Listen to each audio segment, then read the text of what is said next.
Hello everyone, art and culture prelim special में मैं आप सभी का स्वागत करता हूं। आज हम एक नया टॉपिक डिस्कस करेंगे जिसका नाम है अलवर और नैनार संत या सेंट।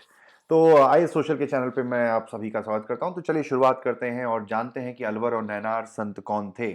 आगे बढ़ने से पहले थोड़ा सा बैकग्राउंड समझ लेते हैं। बैकग्राउंड, तो अगर हम बैकग्राउंड की बात करें तो 5वीं और 6वीं शताब्दी में, fifth and around 6th century AD, जो है हिंदुइज्म काफ़ी डिक्लाइन में हो गया था और बुद्धिज्म और जैनिज्म काफ़ी जो है पॉपुलर हो गया था जनता के बीच में। तो ऐसे समय में साउथ इंडिया में साउथ इंडिया में भक्ति मूवमेंट की शुरुआत हुई। अब भक्ति मूवमेंट के एसेंस क्या है, क्या क्या फीचर्स थे, वो हम जब भक्ति मूवमेंट का टॉपिक कवर करेंगे तब ज़्यादा डिटेल में देखेंगे। तो बस इतना अभी के लिए जान लीजिए कि भक्ति मूवमेंट की शुरुआत साउथ इंडिया में 5th and 6th century के समय में हुई और इसके पीछे जो श्रेय जाता है, जो शिव को वर्शिप करने वाले जो थे उनको बोला गया नैनार। नैनार और विष्णु को वर्शिप करने वालों को बोला गया अलवर। ठीक है, तो अलवर और नैनार संतों ने भक्ति मूवमेंट की शुरुआत साउथ इंडिया में की। तो देखा जाए तो टोटल 63 नैनार संत थे और 12 आपके अलवर सेंट थे, जिन्होंने सबसे पहले भक्ति का बीज हिंदुस्तान की धरती पर बोया था। चलिए, ये बैकग्राउंड हो गया। अब आते हैं अलवर संतों के। पहले अलवर संतों के बारे में डिस्कस करेंगे। तो अलवर सेंट्स देखें तो टोटल 12 अलवर सेंट्स थे, जिनका की शुरुआत तमिलनाडु से उन्होंने कृष्ण या विष्णु के वर्शिप की शुरुआत करी। अगर हम अलवर के लिटरल मीनिंग की बात करें तो अलवर का लिटरल मीनिंग होता है the one who is completely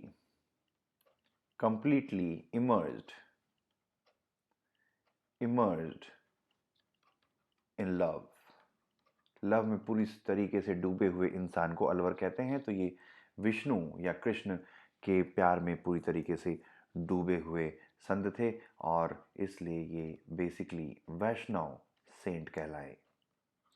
ठीक है, and they are considered as the pioneer of bhakti movement pioneers of bhakti movement. चलिए, अब इनके कंट्रीब्यूशन पे नज़र डाल लेते हैं।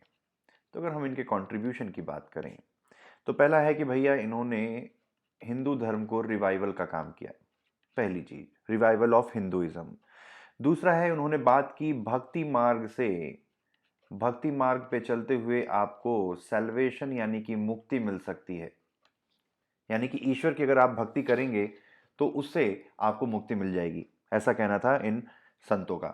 ठीक है, तो ये दो इंपॉर्टेंट चीजें। तीसरी चीज आती है कि इन्होंने they advocated for more simplified form of worship. Simplified worship, ये वेदों के जो रिचुअल्स और जो है रिचुअल्स को इन्होंने डिस्कार्ड किया। रिचुअल्स जिसमें सुपरस्टिशन थे, ठीक है, इन चीज़ों को उन्होंने डिस्कार्ड किया। इन्होंने सिंप्लीफाइड वर्शिप की बात कही कि ईश्वर की जो उपासना है हम सिंपल तरीके से कर सकते हैं। सिंपल तरीके से यानी कि हम अगर पोयम यानी कि भजन और कीर्तन गाकर भी ईश्वर की उपासना कर सकते हैं। ठीक है, फिर दूसरी बात है कि इन्होंने वर्नाकुलर लैंग्वेजेस का इस्तेमाल शुरू किया। वर्नाकुलर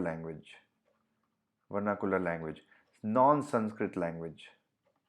संस्कृत की बजाय वर्नाकुलर लैंग्वेजेस में, यानी कि वर्नाकुलर लैंग्वेज मान लीजिए कि तमिल भाषा में इन्होंने बेसिकली पोएम्स लिखी, भक्ति की पोएम्स लिखी। ठीक है, फिर इनका जो कंपाइलेशन है, इनकी जो कविताओं का जो संग्रह है, उसका नाम है नाला ईरा। वेरी इंपॉर्टेंट, नाला ईरा दिव्य प्रबंधम।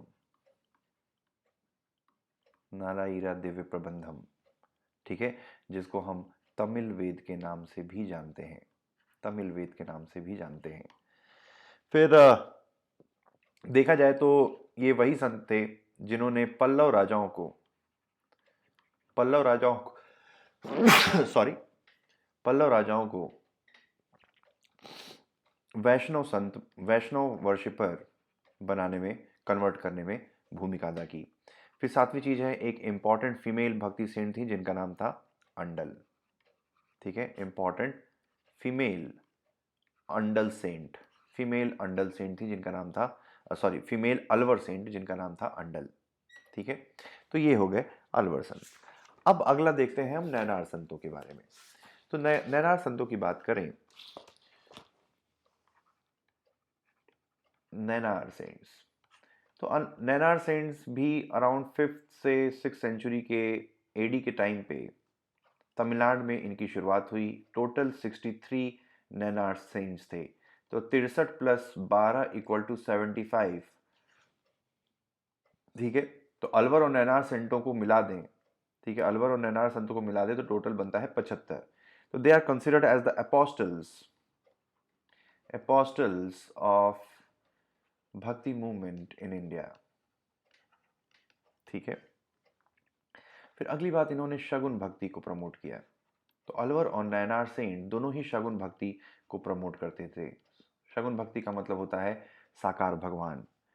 फिर अगली बात है कि इन्होंने जो चोला राजा थे, चोला राजाओं को शिवा वर्शिप की तरफ इन्होंने आकर्षित किया। इनकी जो पोएम्स का जो कंपाइलेशन है, इनकी पोएम्स के कंपाइलेशन को बोलते हैं तेवाराम, तेवाराम। ठीक है, और एक फीमेल संत थी, फीमेल सेंट, जो फेमस फीमेल सेंट थी, उनका नाम था कराईकल, कराईकल अमैयार, कराईकल अमैयार। ठीक है, और अलवर और प्लस नैनार दोनों ही जो संत थे वो बुद्धिज़्म और जैनिज़्म के खिलाफ थे। और देखा जाए तो अलवर और नैनार दोनों ही जो संत थे वो हर कास्ट के लोग, हर कास्ट के, इसके जो जो हमने ये 75 बात की, 75 से संत, तो इसमें बहुत सारे जो संत थे वो अनटचेबल कैटेगरी के भी थे। तो ब्राह्मण, हर धर्म, हर वर्ग से, इवन अनटचेबल कैटेगरी के भी जो है अलवर और नैनार संत हुए। ठीक है, तो ये चीज़ ध्यान देने वाली है अलवर और नैनार संतों के बारे में। उसके अलावा अगर हम कुछ और मेल फेमस नैनार संतों की बात करें तो उनमें नाम आता है संबंदार का, संबंदार पहला। दूसरे फेमस जो थे उनका नाम था अपार, संबंदार, अपार और सुंदरार। तो ये 3 इंपॉर्टेंट मेल नैनार संत थे, MNS। ठीक है, तो ये चीज़ जानने वाली है अलवर और नैनार संतों के बारे में। और इसी में आगे बढ़ते हुए एक और सेक्ट है जिसका नाम है लिंग्यात सेक्ट, लिंग्यात सेक्ट। तो लिंग्यात सेक्ट, लिंग्यात का सिंपल मतलब होता है लिंगा वेरर, लिंगा वेरर। इस सेक्ट को हम वीर शैविज्म भी कहते हैं, शैविज्म। इनको लिंगा वेरर इसलिए कहते थे क्योंकि ये संत थे, ठीक है, या इसके इस लिंग्यात सेक्ट के जो फॉलोअर थे, ये अपने गले में शिवलिंग, एक पेंडेंट के रूप में शिवलिंग पहनते थे। इस वजह से इस सेक्ट का नाम दिया गया लिंग्यात सेक्ट। इसको वीर शैविज्म भी कहते हैं और इसके जो प्रोपाउंडर थे उनका नाम था बसावना। इस सेट की शुरुआत कर्नाटक में अराउंड 12th सेंचुरी होती है, 12वीं शताब्दी में। ठीक है, और देखा जाए तो इसमें मेल प्लस फीमेल दोनों ही इसके फॉलोअर थे और दोनों ही शिवलिंग को एक तरीके से, शिवलिंग को पेंडेंट के रूप में पहनते थे। ठीक है, अगली इंपॉर्टेंट चीज जानने वाली है कि ये जो है कास्ट प्लस आइडल वर्शिप के खिलाफ थे। ये लोग विशिष्ट अद्वैत, जो जो रामानुजाचार्य का विशिष्ट अद्वैत है, उस फिलॉसफी को फॉलो करते थे।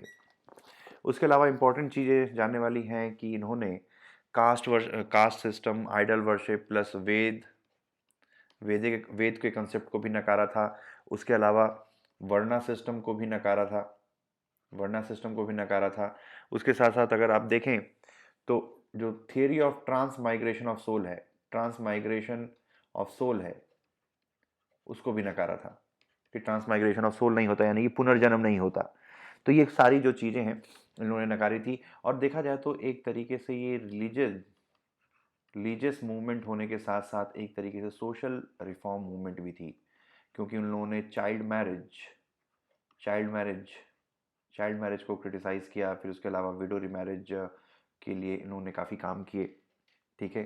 फिर समाज में अनटचेबिलिटी को हटाने के लिए काम किया, समाज में इक्वालिटी लाने की बात की। ठीक है। समाज में इक्वालिटी लाने की बात की। और चूंकि इनका जो ऐसा मानना है, जो इनके फॉलोअर्स हैं लिंगायत सेक्ट के, इनका मानना है कि इनका जो तरीका है, तौर तरीका है, वो हिंदू धर्म से थोड़ा सा अलग है, क्योंकि ये वेदों को नहीं मानते, मूर्ति पूजा नहीं करते, कास्ट सिस्टम नहीं मानते, वेदों को नहीं मानते, वर्ण जो जाति व्यवस्था है, वर्ण सिस्टम है, उसको नहीं मानते। ये जो theory of transmigration of soul है, पुनर्जन्म, जो कि हिंदुइज्म की कोर फिलोसफी है, उसको भी नहीं मानते। तो इस वजह से ये क्लेम करते हैं कि ये हिंदू धर्म से अलग धर्म है।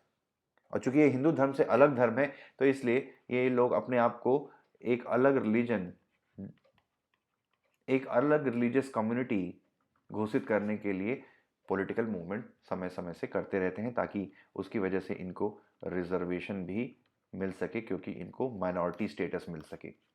तो ये है लिंगायत सेक्ट। तो हमने नैनार संत देखे, अलवर संत देखे, और लिंगायत सेक्ट के बारे में आज देखा। तो इसका जो हैंडआउट है वो आपको नीचे कमेंट सेक्शन में, डिस्क्रिप्शन बॉक्स जो है हमारा, डिस्क्रिप्शन में आपको टेलीग्राम का चैनल का लिंक है, वहाँ से आपको ये मिल जाएगा। तो उसको डाउनलोड कर लीजिएगा, वहाँ से एक फ्री हैंडआउट आपको यहाँ पे मिलेगा। तो हमारे इस चैनल को जरूर सब्सक्राइब कीजिए, एंड इसको लाइक भी कीजिए, एंड अपने दोस्तों के साथ शेयर कीजिए। तो ये सोशल का ये चैनल है, ये एक क्राउड फंडेड इनिशिएटिव है जो आपके लिए है, और फ्री है, और फ्री रहेगा हमेशा के लिए। तो thank you, thanks for watching, have a nice day, all the best.